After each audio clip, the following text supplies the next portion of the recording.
You know, I play a lot of obscure and some people would say bad video games on this channel, and that really just started from a desire I had for a long time to bring design to light that I didn't think many people appreciated, but it actually ended up impacting my philosophies a significant amount.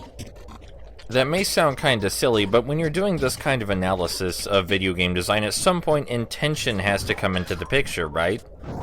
And that leads to a whole can of worms.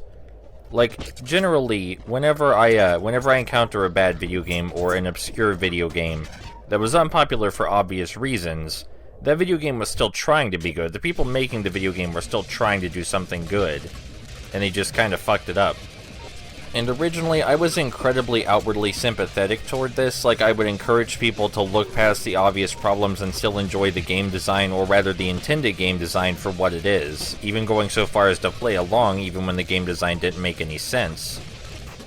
But that was because I hadn't met a game that was all that bad yet. Like, I played a lot of obscure games with terrible reception, and I found them to be perfectly acceptable, at least by my standards, and then I played Deep Black, and that game was really, really terrible.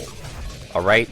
It was so terrible that it changed my entire outlook on analyzing game design and changed my entire channel. Like, now I actively break games on purpose, and I enjoy doing it, and that's all because of Deep Black, because I realize that it doesn't matter how good your intentions are. That's not what people are buying. That's not what people are playing. They're not playing your intentions. They're playing how the product turned out.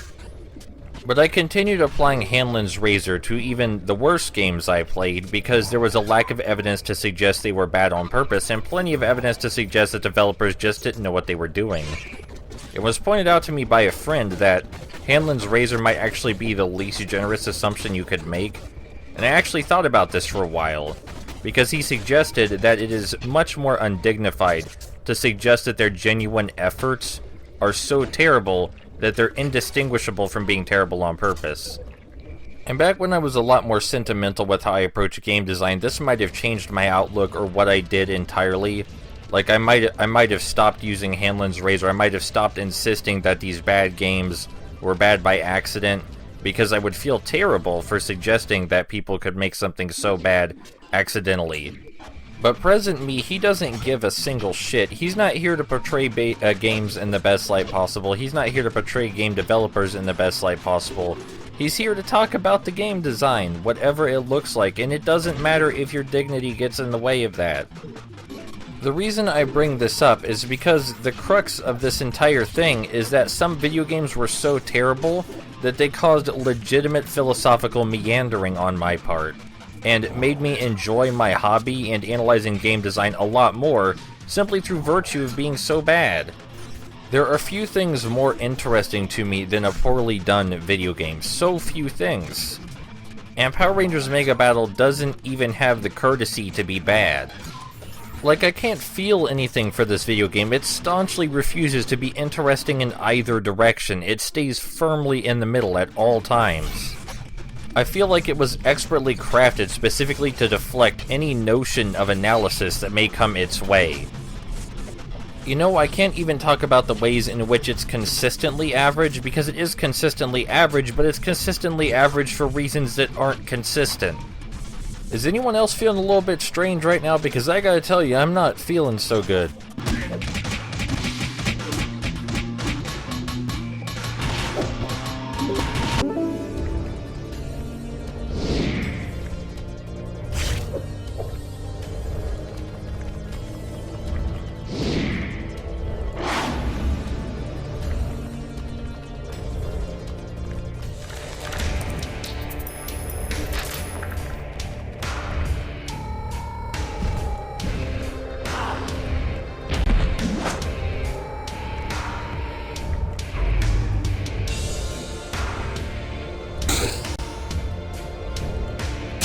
You know, with the Nintendo 64, I really don't think anyone could argue that the Nintendo 64 didn't have cleaner looking graphics on average compared to the PS1. I mean, the PS1's graphics did some weird morphing and twisting, and it was kind of like, you know, a constant... In order to get Goldar down onto the ground so you can actually hurt him, you have to smack him while he's flying, and you can smack him multiple times in the air, but it's admittedly kind of hard to catch up. Using the sword might give you a better chance of hitting him multiple times, though. I always wondered what it would have been like to develop video games back when expectations were a lot lower. I mean, I don't develop video games myself, obviously. I don't have the patience for that, as sad as that may sound, but everyone has different levels of tolerance for different things. And I mean, I've played Nintendo Entertainment System games, so I know what the end result of having less pressure is like, but I wonder what the actual environment itself was like. The dodge button is actually kind of reasonably useful here. I mean, Goldar's energy spheres, or whatever you want to call them, don't deal a lot of damage, but he does fling them kind of fast, at least. Still, the boss fight gets old, not as old as that last boss fight where I nearly fell asleep, but this is a long fight, like we're going to be doing this for another 3 minutes or so.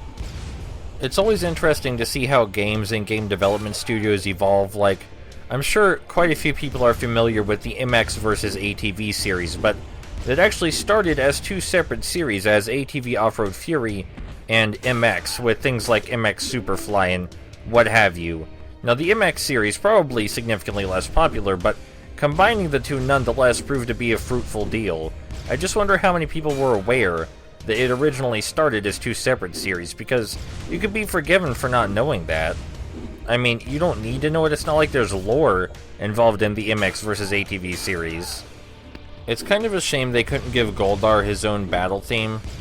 I mean, none of the music in this game is bad or anything, but there are only a couple of tracks I personally find worth listening to. Music is very subjective, though. No idea how I would go about analyzing music if I ever even wanted to.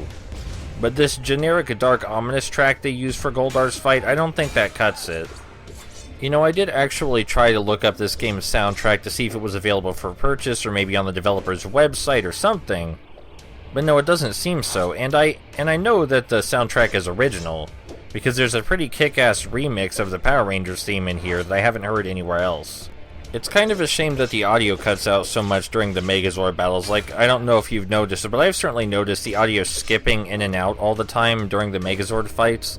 It's really distracting, and it kind of ruins the whole point of the Megazord fights, which is to be these big moments full of flashy presentation.